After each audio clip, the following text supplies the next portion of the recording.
د قرآن کریم د 10 سپارې یو 10 سورت سورت الکوثر سورت دی. دغه سورت مکی یعنی د هجرت څخه مخکې نازل شوی دی.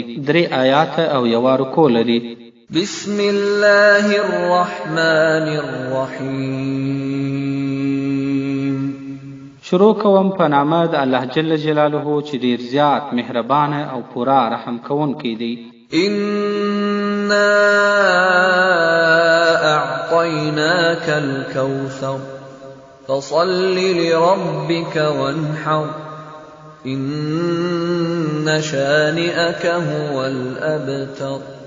بشک موږ تاته درکړی دی کوثر یعنی هر خیر یا هغه خاص نعمت چې حوض کوثر دی چې د قیامت په ورځ به الله جل جلاله خپل نبی محمد صلی الله علیه وسلم تور کوي چې اوږدوالی به د مشرق او مغرب برابر وي.